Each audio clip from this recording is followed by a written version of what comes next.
Today I want to show you how to cover a Cabone ring. You want to know what a Cabone ring is. A Cabone ring is a little plastic ring. They use them to make curtains. They use them for various different things, but today we're going to use them for tatting. Now, you can get the plastic Cabone rings. They come in a bag. Susan Bates and Drips puts them out.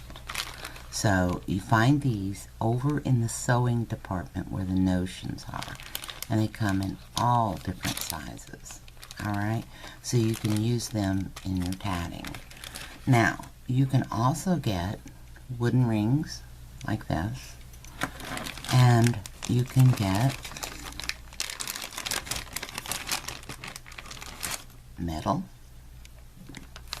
you can get shell, you can get acrylic, okay, you can get plastic, and a bag full here, alright, and as you can see, sky's the limit, alright, it depends on what you're going to use them for. Now,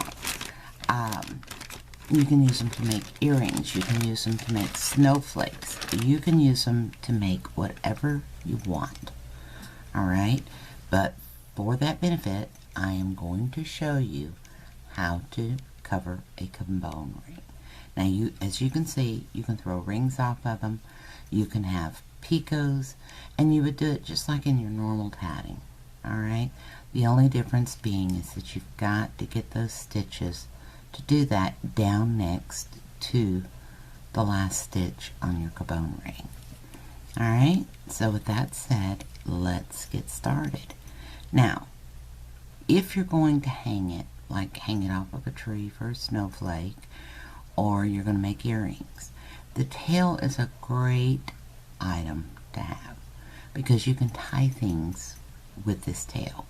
You can also add those little jump rings to it and then just tie it off, you know, glue it in place, whatever. Or you can hide the tail.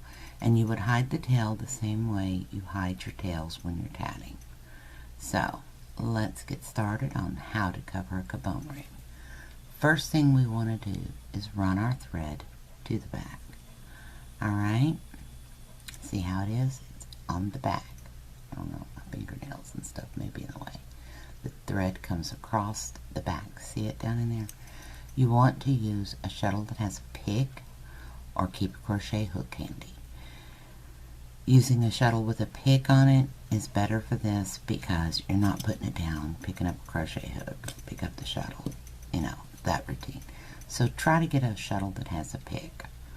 Then you want to grab that thread up through the center, pull it over your shuttle.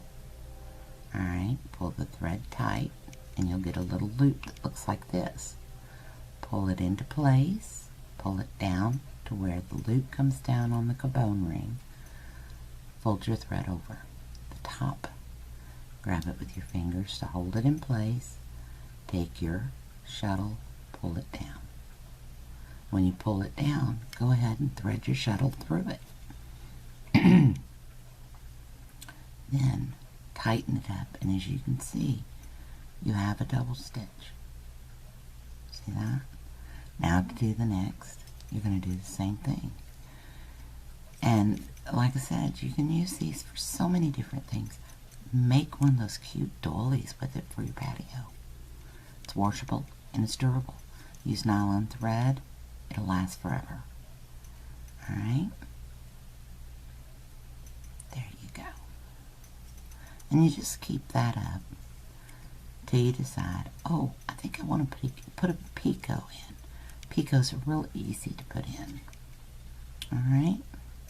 And I'm going to show you how. Now, we've got 3 double stitches on here.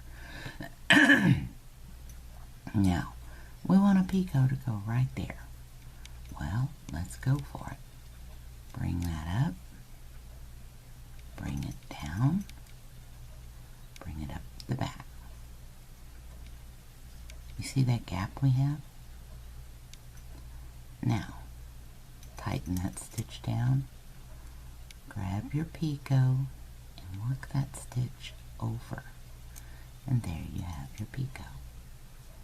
Alright, now to lock that in, you want to put in another double stitch. You see this gap? That's going to happen. Don't worry about it. It'll go away. I promise it'll go away.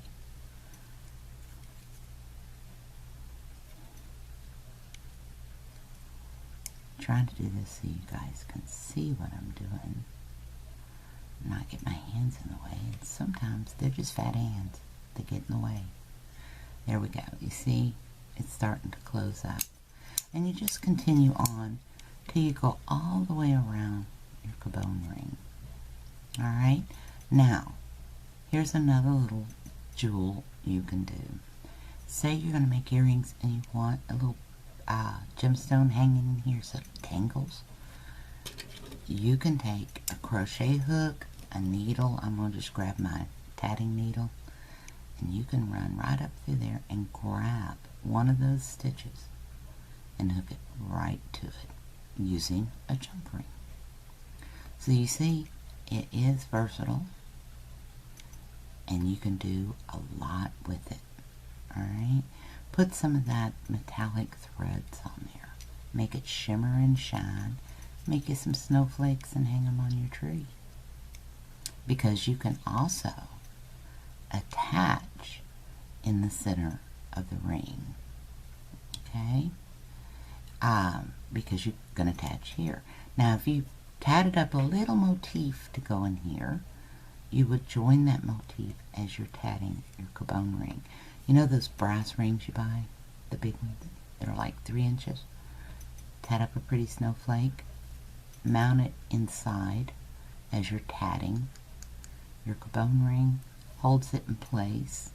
Keeps it centered, and it adds a nice little element to your Cabone ring. So with that said, I hope you enjoy working with Cabone rings. I hope you come up with some really enthusiastic ideas to use them. Alright? And I hope this video has helped you learn how to cover a Cabone ring. So until next time, I hope you have a wonderful day.